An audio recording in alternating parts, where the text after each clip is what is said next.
pero sí vamos a dar una pequeña charla para ponerlos más en contexto de por qué es tan importante la prevención del embarazo adolescente en relación al desarrollo, ¿no? Tanto de la persona como un adolescente, de su familia, de la comunidad y el desarrollo del país.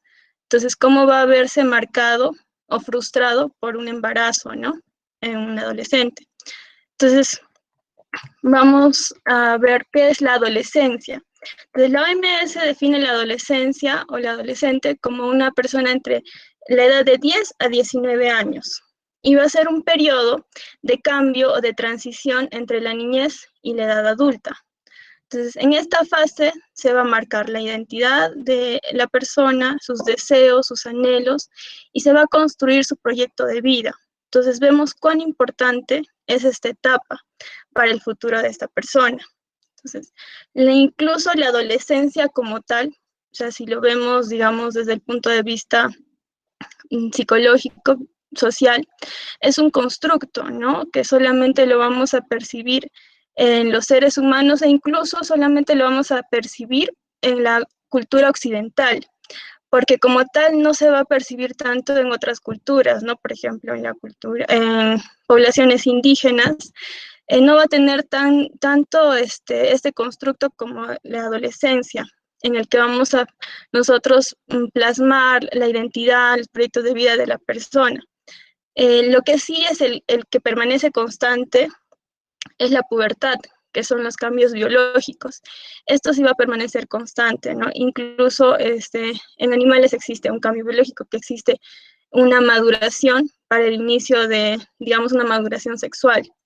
Entonces, la adolescencia, por otro lado, vamos a ver que tiene etapas.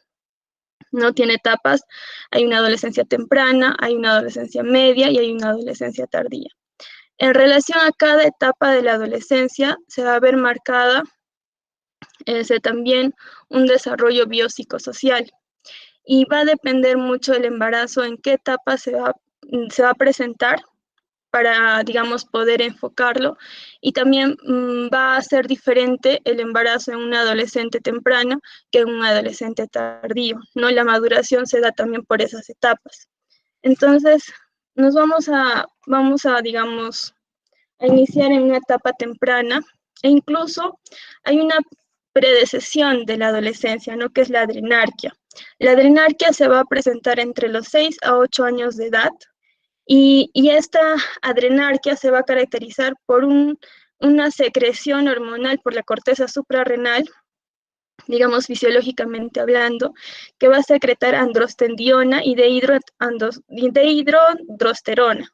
Entonces, estas dos hormonas van a ser las precursoras muy potentes de la testosterona y la dehidrotestosterona, las cuales van a ser causantes, o bueno, cuyo efecto va a ser el desarrollo físico, ¿no? El aumento del tamaño, el desarrollo óseo y también digamos, la aparición del vello púbico, del vello axilar, tanto en varones como en mujeres. También existe el inicio o la maduración mediante el eje hipotálamo hipófisis gonadal, ¿no? Que ya todos nosotros conocemos, en el que se van a secretar pues las hormonas luteinizante y folículo estimulante, tanto para la secreción de testosterona o para la gametogénesis, ¿no? Eso ya lo conocemos. Entonces, ¿eso qué significa? Que en esta etapa se va a dar inicio a la ovulación, es decir, va a haber el inicio del desarrollo sexual de la persona. Entonces, eso por el lado biológico. Y obviamente se van a desarrollar caracteres secundarios, ¿no? En la mujer el aumento de las mamas, el ensanchamiento de las caderas, y en el hombre el aumento del tamaño de los testículos, ¿no?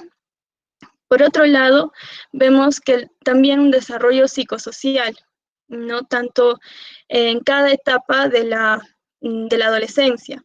Y eso va a estar marcado por 4 ejes, ¿no? Un eje de dependencia e independencia. O sea, el adolescente está en esta, digamos, en esta tensión entre tener un recelo o entre estar protegido por sus padres y tener ese deseo de salir, ¿no? Ese deseo de mostrarse más independiente. Va a haber una preocupación por el aspecto corporal, un despertar sexual, Entonces hay una inseguridad en este aspecto, ¿no? Hay una inseguridad inicial. Por ejemplo, lo vemos en la adolescencia temprana, entre los 12 o 11 a 14 años, vemos que existe primero un recelo, un menor interés por los padres. También existe una mayor inseguridad respecto a la apariencia, ¿no? Y hacia el atractivo físico. Existe inicialmente un interés creciente sobre la sexualidad. La sexualidad es algo inherente al ser humano desde el inicio, desde su nacimiento, ¿no? Y es digamos que hay como un pico de desarrollo en lo que es en la etapa de la adolescencia. ¿Por qué? Porque va a existir un despertar sexual y va a existir, digamos, este desarrollo con sus pares y también con el sexo opuesto, ¿no? Digamos que el centro de la vida de un adolescente son sus amigos, se está despegando de su familia, ¿no? Y para él es muy importante la amistad, las relaciones emocionales, ¿no? El contacto con el sexo opuesto. Va a haber un desarrollo de la identidad en esta etapa, un razonamiento abstracto, ¿no? Los objetivos vocacionales y reales, ¿no? Al inicio, ¿cuántos no recordamos, no? Que yo quiero ser astronauta, o yo quiero ser, no sé, yo quiero irme al extranjero, o sea, volamos, ¿no? Vuela la imaginación en esta etapa. Hay una necesidad de mayor intimidad, ¿no? Y hay una dificultad en el control de los impulsos, y eso lo vamos a ver porque hay una base fisiológica también, ¿no? El cerebro del adolescente, aunque suene un poco curioso, es diferente porque también está en un proceso de desarrollo. Y bueno, vamos a ver que lo último que se desarrolla hacia ya la etapa finales del adolescente es la corteza prefrontal. Entonces, eso va a explicar bastante que hay una dificultad en el control de los impulsos del adolescente. Ahora, entre los 15 a 17 años existe mayor conflicto con los padres. Hay una preocupación por el aspecto corporal. Hay una tendencia, hay una necesidad de la aceptación del cuerpo y una preocupación por su apariencia externa. Y eso también depende, digamos, a factores de riesgo que puedan haber dentro del adolescente. Lo puede enviar o puede ser un factor predisponente para el inicio de la actividad sexual, para reafirmar su aspecto corporal, ¿no? Como una aceptación de la otra persona. Y eso también podría explicar por qué el inicio de la actividad sexual a temprana edad, que estamos viendo cómo, digamos, cómo es el desarrollo psicosocial del adolescente. Entonces, también existe una mayor empatía, ¿no? En el desarrollo de la identidad, aumento de la capacidad intelectual, ¿no? Muchas veces en esta etapa está ya finalizando la secundaria, digamos, hay una vocación más realista porque ya tienes que saber qué cosa es lo que vas a estudiar, porque estás a puertas de decidir, digamos, tu vocación, ¿no? Para ver qué vas a postular a la universidad, a qué carrera vas a postular. Entonces, hay, digamos, mayor comportamiento realista. Ahora, entre los 18 a 21 años, que ya es la etapa final de la adolescencia, existe ya, digamos, un regreso a los padres, ¿no? Una creciente integración de independencia, pero con regreso a los padres. Desaparecen las preocupaciones, no existe una mayor aceptación. Eso siempre que haya existido un acuerdo, un desarrollo adecuado, ¿no? Una integración en el grupo, ¿no? Los valores de los amigos ya pierden importancia y existe más, digamos, una mayor comprensión porque ya está la etapa final donde la persona ha desarrollado un poco más su identidad, ¿no? Entonces existe más conciencia racional y realista y como les mencionaba, casi al final de la etapa de la adolescencia es donde termina de desarrollarse la corteza prefrontal. Entonces ya se van a concretar, ¿no? Se van a concretar valores, etcétera. Entonces, como vemos aquí, el cerebro de un adolescente. El cerebro nos muestra, no hay muchos estudios de imágenes que nos muestra que existe un adelgazamiento en la sustancia gris que va a proceder desde las regiones posteriores del cerebro hacia la región frontal. ¿Eso qué significa? Que en la región frontal, que es, digamos, la región que se encarga de las decisiones complejas, del control de los impulsos, del razonamiento y de la planificación, va a ser la última área que va a madurar en la persona, ¿no? En esta etapa de adolescencia. Entonces existe un despertar sexual en la adolescencia y es algo que no lo podemos negar, que no lo podemos ocultar y que va a ser parte de cómo tenemos nosotros que afrontar para resolver este problema, ¿no? Que es el embarazo en la adolescencia. Entonces existe un impulso, un impulso del sistema sexual inicialmente, no existe una base fisiológica que nos va a determinar que hay un despertar, un deseo sexual, ¿no? Y existen, digamos, que elementos anatómicos, fisiológicos, que van a regular el comportamiento sexual y se va a iniciar en la adolescencia o con mayor, digamos, preponderancia. ¿No? Hay un sistema interactivo, hay una disposición a la actividad sexual basada en el desarrollo, ¿no? Esa necesidad de curiosidad, de reafirmación del cuerpo, va a estar integrada entre el impulso y el consentimiento de la actividad sexual y existe un anhelo, ¿no? Una representación sociocultural del deseo sexual. Va a haber un deseo de la experiencia, ¿no? Digamos que va a haber un componente del impulso, ¿no? Y va a haber digamos, incluso una presión social a ese nivel, se va a sentir, ¿no?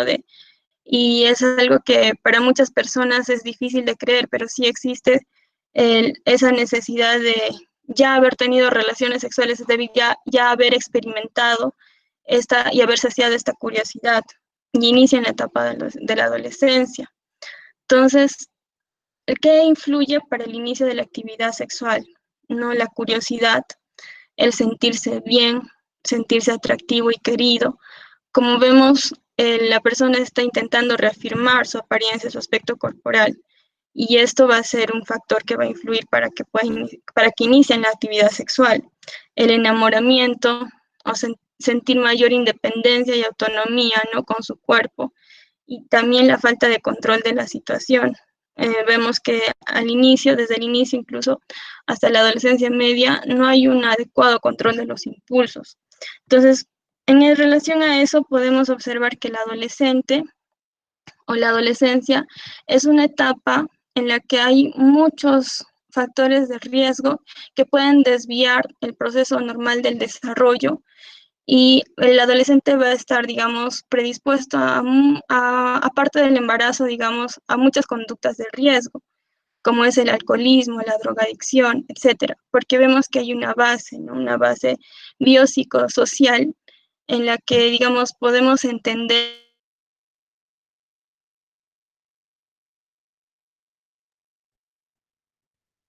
el embarazo adolescente, bastante obvio, ¿verdad? O también llamado embarazo precoz.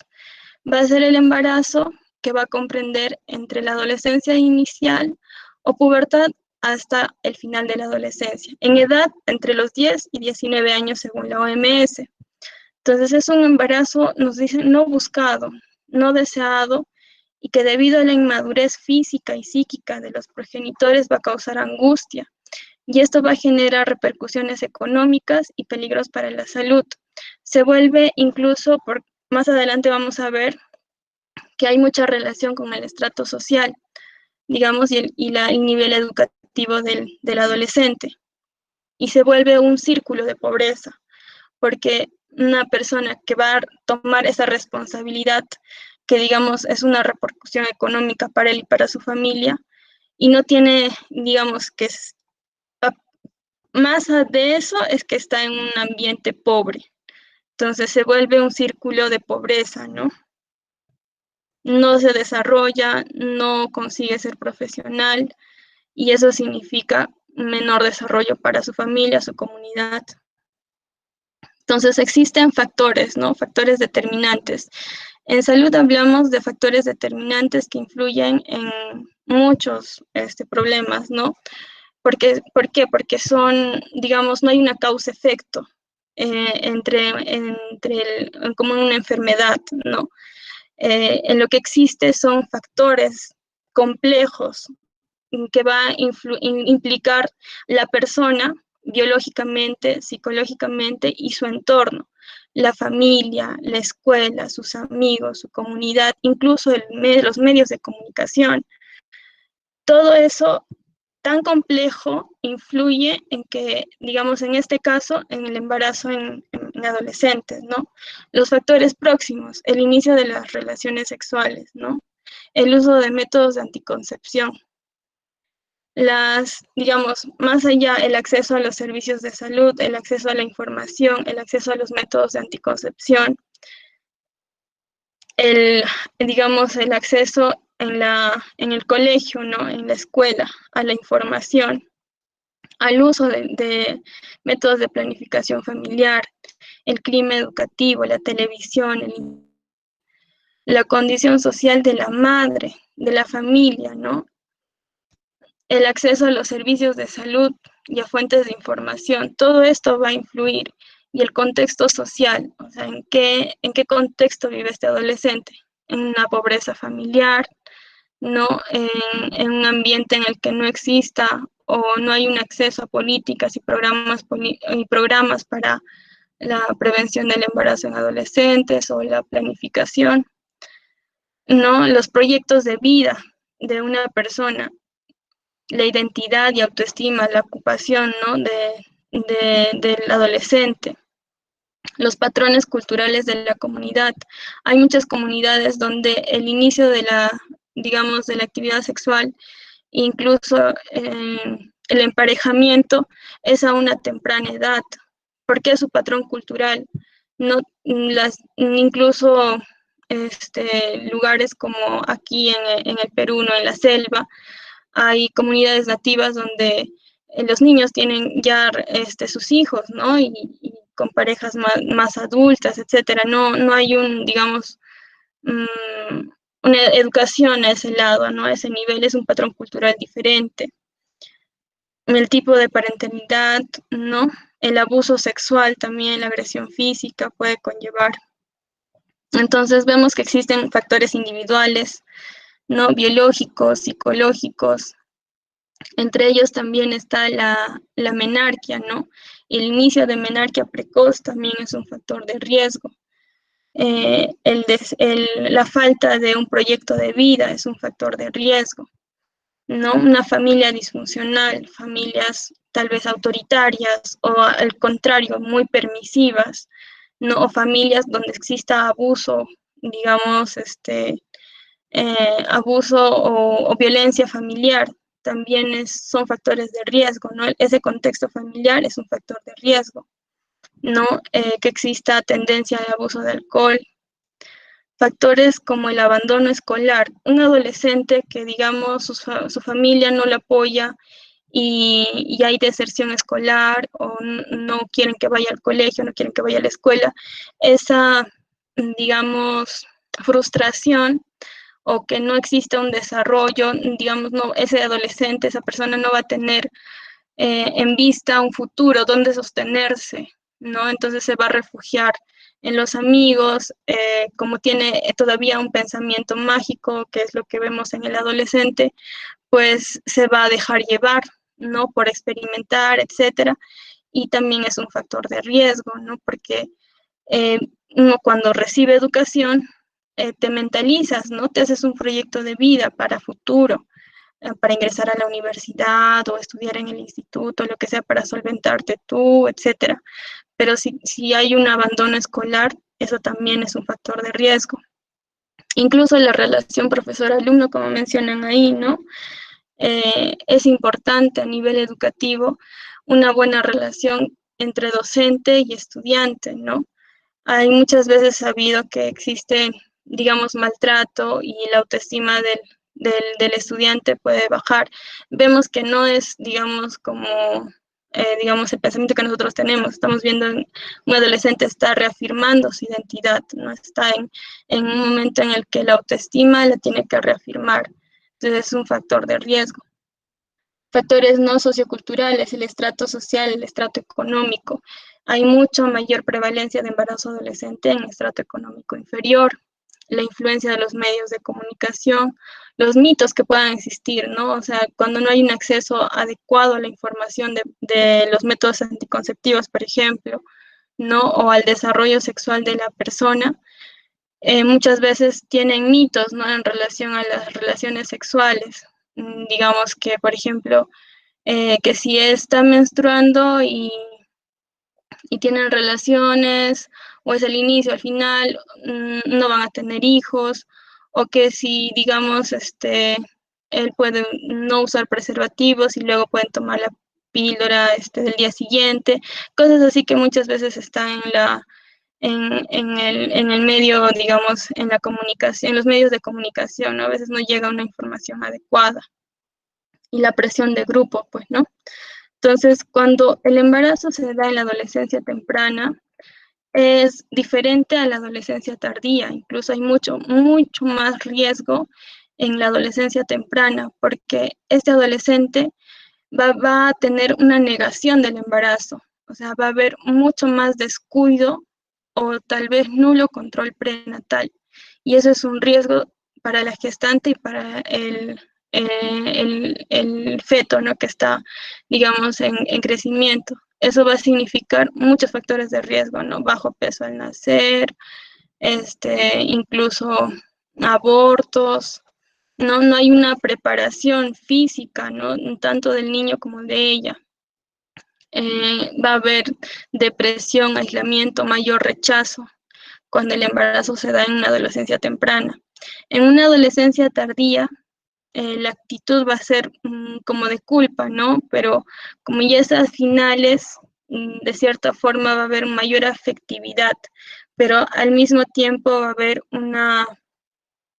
digamos, una tensión entre, digamos, querer tal vez al hijo porque tiene una pareja, ya es un poco más madura, pero no tiene la economía, ¿no? Va a seguir dependiendo de sus padres, porque a pesar de estar entre los 18 años o 19 años, nadie tiene una profesión a esa edad, ¿no? Muy poco. No hay una solvencia todavía, entonces van a buscar trabajos eventuales que en realidad posteriormente va a conllevar pues a digamos, no un ingreso económico adecuado. Entonces, ¿cómo es el contexto en el Perú? ¿Cómo estamos en el Perú en relación al embarazo adolescente? Aquí tenemos cifras, ¿no? En los adolescentes no ha disminuido, o sea, vamos a ver bastantes gráficos que el porcentaje o la incidencia sigue permaneciendo igual, incluso aumenta. Entonces, el porcentaje de adolescentes, de embarazo adolescente, está entre 13.5%, ¿no? De forma global, 68 por cada 1.000 mujeres se embarazan entre los 15 y 19 años, ¿no? Y en el país la maternidad está empezando alrededor de los 11 años, ¿no? Alrededor de los 11 años ya tenemos adolescentes embarazadas. No se ha incrementado el número de nacimientos de madres adolescentes menores de 15 años a lo largo de o sea, digamos, durante la última década han aumentado madres menores de 15 años, ¿no? Porque a nivel mundial también la menarquía ha tenido un retroceso, ¿no? Antes era mucho mayor, digamos, o la media era mucho más en los 15 años, pero ha tenido un retroceso casi de 3 años. Y eso también ha conllevado a un incremento del número de nacimientos, ¿no? Y aquí vemos un cuadro, ¿no? En este cuadro podemos observar que, por ejemplo, del total de adolescentes, casi un 13.6% para el año 2015, entre 15 y 19 años digamos, tiene un hijo, no es madre adolescente. Y miren, de ese 13.6%, el 2.9% ya tienen un hijo, o sea, están gestando y ya tienen un hijo, van por el segundo hijo, ¿no? Entonces, en el Perú, como vemos, igual que en el mundo, igual que a nivel mundial, afecta mucho más a mujeres con bajo nivel educativo. Aquí podemos observar, ¿no? mujeres que han terminado la primaria correspondían del 33.7% en el 2010. Para el 2016, que es digamos, entre los informes del 2014 y 2015, ha aumentado incluso a 37.9%. ¿No? Las madres con nivel secundario, 11.5 a 12.6%. Entonces, hay una relación inversa, ¿no? Mientras menos educación exista, bueno, por lo menos en primaria, o sea, existe una mayor tasa de embarazo, ¿no? Se relaciona bastante con el nivel educativo. Lo otro, en el Perú se ve mayor porcentaje en la selva, ¿no? Mayor porcentaje de embarazo adolescente en la selva. Desde el 2010 no ha variado mucho, ¿no? Hasta el 2016 es casi un 24.9%, ¿no? Un 25% corresponde a embarazos adolescentes en la selva, ¿no? Casi seguido de la costa o la sierra, que no hay mucha diferencia. Y eso también porque en la zona urbano marginal también hay bastante embarazo adolescente, ¿no? Y también se relaciona con el quintil de pobreza, o bueno, dice quintil de riqueza inferior, que es prácticamente pobreza, ¿no? Entonces, podemos observar que en el quintil inferior no hay una mayor porcentaje de embarazo adolescente, ¿no? Un 24.9%, a diferencia del quintil superior, 4.9%. Entonces, si tenemos que población adolescente, ¿no? Adolescentes embarazadas, que encima son pobres, encima tienen bajo nivel educativo, ¿qué tipo de embarazo puede llevar a esa persona? No, vamos a ver que va a tener muchas consecuencias. Va a nacer un niño probablemente con bajo peso al nacer, probablemente luego desnutrido, y probablemente ese niño tampoco se va a desarrollar bien, no va a tener acceso adecuado a la educación y se genera un círculo de pobreza. Entonces, afecta en mayor grado a adolescentes que residen en el área rural, ¿no? Vemos que comparativamente es mayor en el área rural, de un 22 contra un 10%, ¿no? Entonces vemos también que el área rural hay menos desarrollo, menor educación, mayor pobreza, ¿no? Y lo otro es que también existe una vulnerabilidad en los adolescentes, existe lo que es violencia física, ¿no? Violencia física y sexual, están vulnerables a este tipo de violencia. Entonces vemos que ha ido más bien incrementando la violencia física o sexual a un 17%, ¿no? En relación al 2010. A nivel, digamos, de país o como departamento, ¿no? Ayacucho no es lejano, ¿no? A tener un porcentaje, digamos, está en la media de lo que pueda ser la distribución de porcentajes de embarazo adolescente a nivel nacional. ¿Dónde hay mayor preponderancia, donde hay mayor porcentaje? Pues en la selva. Entonces, por eso vemos que en los 4 primeros departamentos corresponden a la selva, ¿no? Más en Loreto, Ucayali, San Martín, Amazonas, ¿no? Entonces, por eso vemos que en la selva es mucho más el porcentaje. Igual Ayacucho está con un 15%, que no desmerece la atención, ¿no? Debida de por qué hay embarazo adolescente en nuestro departamento, ¿no? Tenemos zona rural, tenemos áreas de pobreza extrema.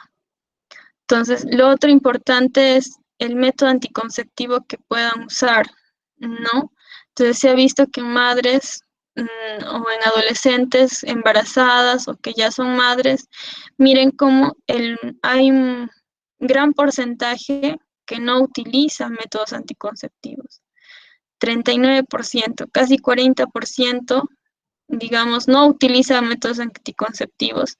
Y si lo sumamos a las personas que utilizan el método tradicional, ¿no? Entre comillas, que puede ser el retiro, la abstinencia o métodos folclóricos, como dicen acá, si lo sumamos son más Los que no usan o usan métodos tradicionales que, digamos, madres o adolescentes embarazadas que utilicen un método, ¿no? Un método anticonceptivo, que es también parte de lo que es la atención del adolescente o de una madre, digamos, un embarazo adolescente cuando recibes, aparte de hacer, digamos, sus controles porque son factores de riesgo, o sea, son gestantes con alto riesgo obstétrico, cuando son menores de 15 años sobre todo, en ellas también tienen que irse con un método anticonceptivo.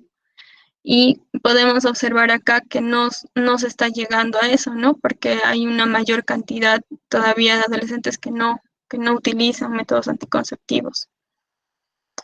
Entonces, ¿cuáles son los efectos del embarazo adolescente? Va a haber múltiples complicaciones, ¿no? Tanto durante el embarazo como en el parto. Y existe, digamos, son la segunda causa de muerte entre jóvenes entre 15 y 19 años, ¿no? En todo el mundo. Los nacimientos de madres adolescentes, ¿no? Los recién nacidos enfrentan un riesgo alto de morir, ¿no? Más que mujeres que tengan hijos entre el 20 o 24 años, ¿no? Entonces, ¿cuáles son los riesgos? Abortos, ¿no? Hay mucha mayor, digamos, tanto porque si fuera un aborto espontáneo o también un aborto inducido, ¿no? Un aborto ilegal. Eso puede conllevar a hemorragias, digamos, un aborto que esté, digamos, en lugares clandestinos, sin, sin la asesoría médica adecuada, ¿no? Puede conllevar a la muerte de la gestante, ¿no? Por una hemorragia, perforación uterina, tantos riesgos que pueden haber, ¿no? En los abortos ilegales. La preeclampsia, eclampsia y la hipertensión arterial también van a ser, digamos, efectos en una gestante adolescente. Vemos que, digamos, la preeclampsia, la eclampsia y la hipertensión arterial está asociado a una vasoconstricción permanente porque hay un rechazo, ¿no? Un rechazo al genotipo o al semen masculino, ¿no? Bueno, en ese sentido, cuando muchas veces el embarazo adolescente es de primera vez, y sí hay una teoría de que cuando es por, digamos, no hay un reconocimiento adecuado del tejido, ¿no? Y existe una vasoconstricción sostenida. Entonces es por eso que hay mucho más riesgo de hacer preeclampsia o eclampsia en un embarazo adolescente. También existe el riesgo de que genere anemia en esa embarazada porque hemos visto que tiene una dieta deficiente, porque existe, digamos, una relación muy, muy estrecha con el nivel de pobreza, con el nivel educativo de la madre, la falta de los controles prenatales. Eso va a conllevar también que nazca un bebito, digamos, un recién nacido con bajo peso, con RCIU, lo cual también se relaciona con la preeclampsia, ¿no? La preeclampsia también se relaciona con RCIU, retardo del crecimiento intrauterino. Ahora, hay una interrupción también del proceso de la adolescencia, ¿no? No hay un correcto desarrollo en la adolescente, no se va a ver frenado por un embarazo. Y ahora, también hay un efecto psicológico y social sobre la madre y sobre el padre también, ¿no? Porque va a haber también un padre adolescente, que si es que, digamos, en la madre adolescente va a haber un cambio en los estados de ánimos, ¿no? Puede incluso llegar a la depresión, ¿no? Al aislamiento, cambios en el estilo de vida de la madre, ¿no? De lo que estaba yendo a estudiar, digamos, o estaba en un área de educación, va a tener que suspenderlo, ¿no? Por buscar la forma de encontrar trabajo, atender al niño, etcétera. Igual para el padre, ¿no? También va a tener esa necesidad de buscar un trabajo, de dejar el colegio, de dejar digamos, digamos, si tuviera alguna meta, por buscar trabajo y va a buscar, obviamente, para una persona que no está preparada, va a ser un trabajo no calificado, con baja remuneración, va a haber deceso escolar, abandono de los estudios, también la interrupción del proceso de la adolescencia, ¿no? Entonces, existen intervenciones, ¿no?, que han demostrado mayor efectividad. Nuestro país también sigue un plan, ¿no?, de captar, no solamente existen programas para, digamos, poder incluir en los colegios mayor acceso a la educación sexual, ¿no?, a mayor información, a la sexualidad y también a los métodos anticonceptivos, ¿no? Entonces, por ejemplo, programas que fortalecen las habilidades para la vida de los adolescentes, eso es muy importante. Cuando uno, digamos, nosotros como médicos, que vamos a ver una población, ¿no?, que vamos a ver no solamente una enfermedad, sino a la persona y a su contexto, ¿no?, su familia, comunidad, tenemos que evitar, ¿no?, los riesgos. O sea, nosotros no solamente vamos a recibir en nuestro consultorio a una gestante adolescente y vamos a manejar la hipertensión o la preeclampsia, ¿no? No es solamente eso, sino debemos ver más atrás, debemos evitar de que esa adolescente se embarace. Y ese es un trabajo en conjunto, ¿no? Es un trabajo digamos, todo el personal de salud, no médico, obstetriz, enfermera, etcétera. Entonces, parte de eso es fortalecer las habilidades para la vida de los adolescentes. ¿Qué quiere decir esto? Que tengan un proyecto de vida, ¿no? Que tengan oportunidad de educación. Eso es muy importante para prevenir un embarazo adolescente. No es solamente que conozcan los métodos anticonceptivos, o sea, no es solamente ir a la escuela o al colegio y dar una charla y ya está. No, va más allá, digamos, más importante fortalecer las habilidades, ¿no? En la educación sexual, basada en la escuela, en la familia y en el entorno, es mucho más complejo. ¿Dónde se recibe mejor la información o es más asequible para el adolescente? Es con su familia. Es decir, no solamente se tiene que trabajar a nivel de adolescente, sino a nivel de padres. Mientras los padres conversen o existe un mejor ambiente familiar y una mejor comunicación con el entorno familiar, la educación sexual va a ser mucho más llegada para el adolescente que simplemente ir a la escuela y recibir una charla de los maestros, de los docentes. El acceso a métodos anticonceptivos. O sea, no podemos negar que existe un inicio de actividad sexual en los adolescentes.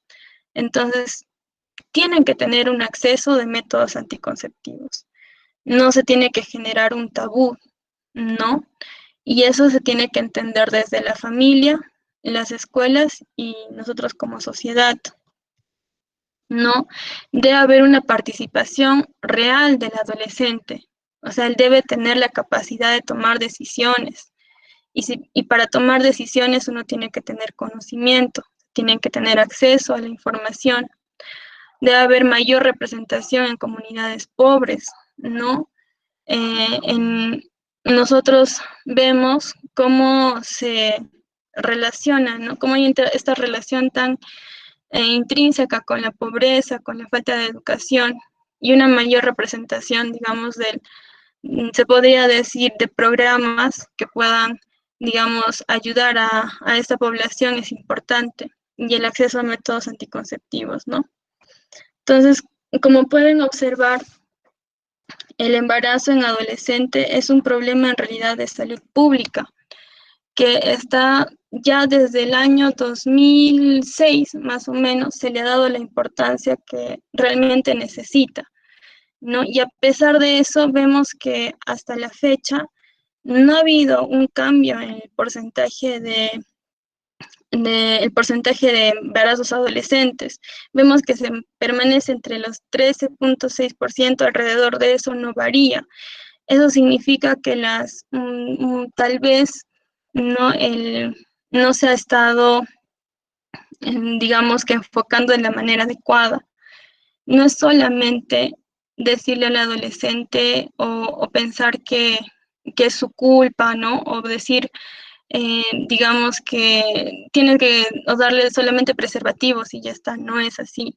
Es mucho más complejo y es tan complejo que involucra a la familia, involucra el entorno social, el entorno afectivo, etcétera.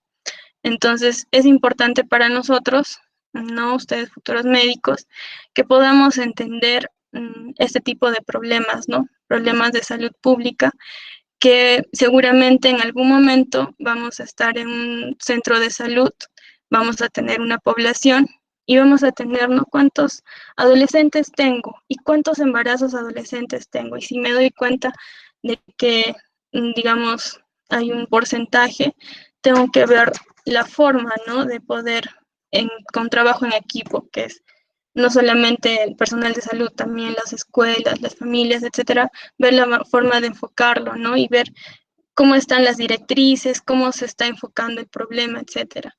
Y eso es muy importante, ¿no? Entonces, no solamente es métodos anticonceptivos.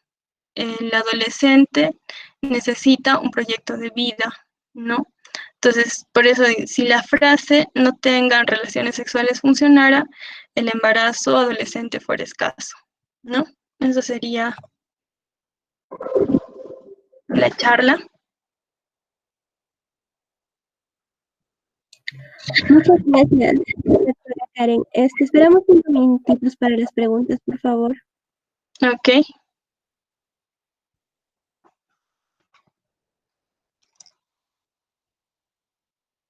Ya están los comentarios. A ver.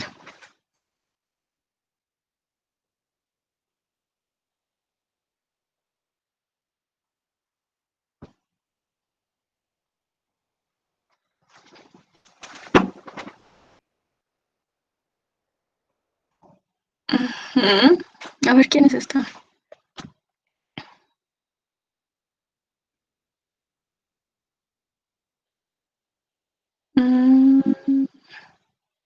Loida. Saludos a Loida. Voy saludándolos. A ver hasta que Edith.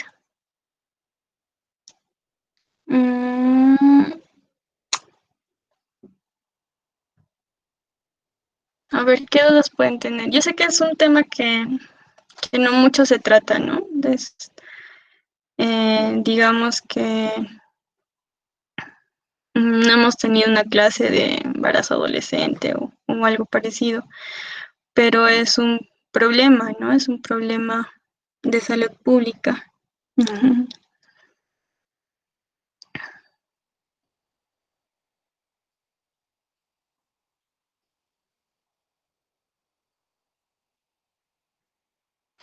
A ver, no hay preguntas. Oh, gracias, Loida.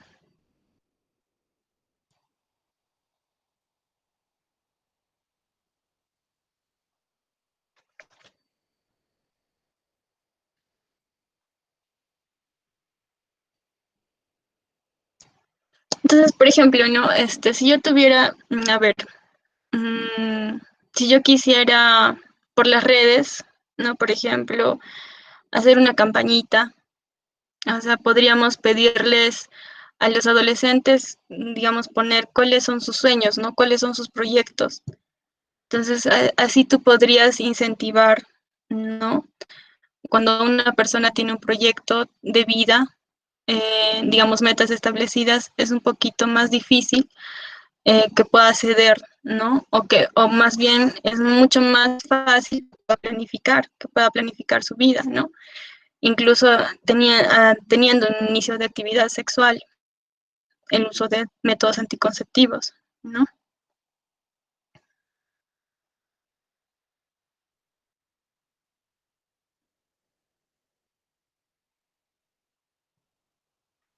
Uh-huh.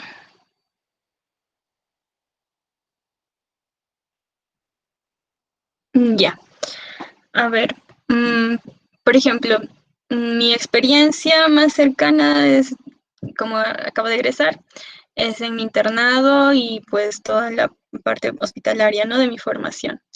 Entonces, en los hospitales, pues el método más que más utilizan son las pastillas anticonceptivas, ¿no? Y el preservativo. Pero bueno, cada vez que yo he entrevistado, que tenemos muchos pacientes en ginecología, muchos de ellos no utilizaban métodos anticonceptivos.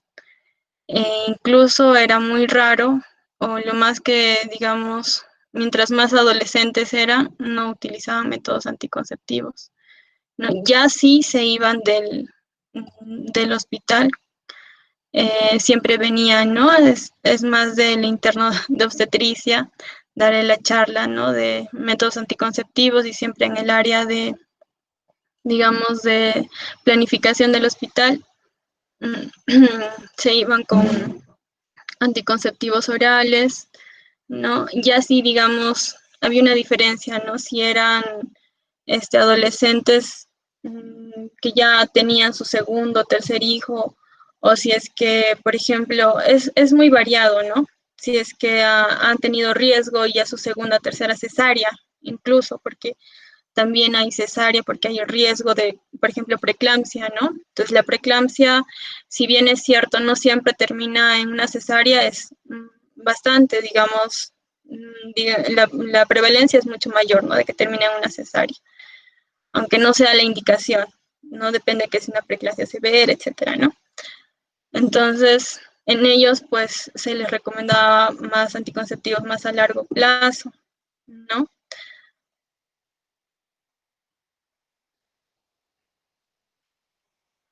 A ver, acá hay una pregunta. Dice, buenas noches, doctora. Una consulta. Si se tiene coito el primer día de la menstruación y se corta la menstruación, ¿qué posibilidad existe de que haya embarazo? A ver, o sea, sí existe un ciclo, ¿no? Un ciclo ovulatorio, se podría decir. Entonces, a ver, si se tiene el coito, no le entiendo muy bien la pregunta, si se tiene el coito el primer día de la menstruación y se corta la menstruación, o sea, se corta el primer día, um, incluso es probable de que no haya habido menstruación, ¿no? O sea, um, no se entiende muy bien. De hecho que sí, la posibilidad de que exista embarazo es mínima, ¿no? Es prácticamente nula si es que es durante la menstruación, porque se supone que no hay una ovulación, ¿no? Durante el ciclo ovulatorio estamos hablando del día, digamos, dentro de lo que son los 28 días, del día 14, 3 días antes y 3 días después, ahí, ¿no? Ahí existe lo que es la ovulación. Entonces, durante la menstruación, sí, pues es prácticamente nulo la posibilidad de embarazo, ¿no? Pero digamos, a ver, qué es el primer día de menstruación, etcétera, no se sabe, ¿no? Y se corta la menstruación.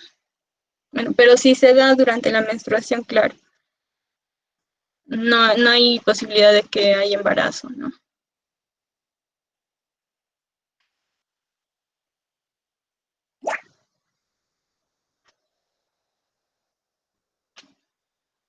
A ver, otra pregunta.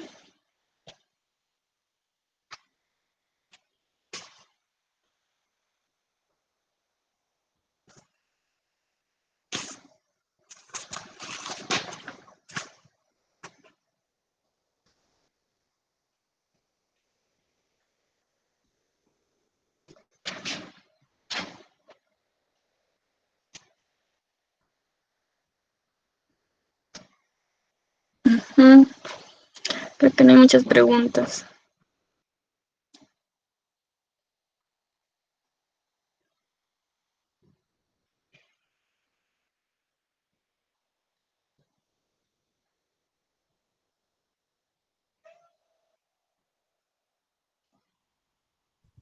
Bueno, chicos, buenas noches. Si alguien tiene alguna pregunta más, pueden escribirlo. A ver, ¿cuánto tiempo esperamos?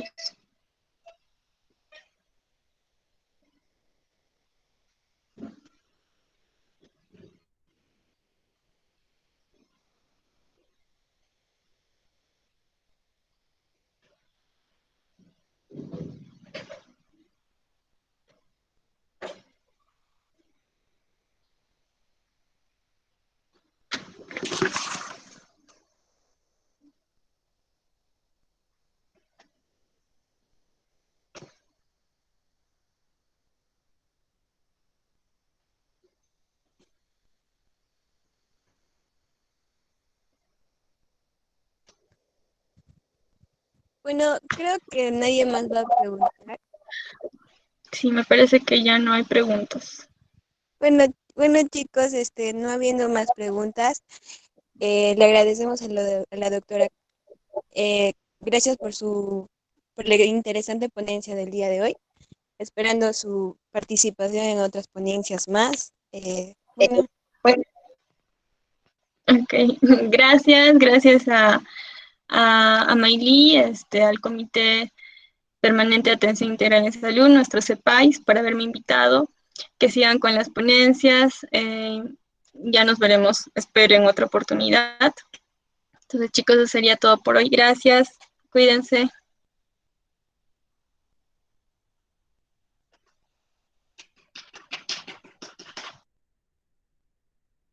gracias a ti, Lice, doctora Karen.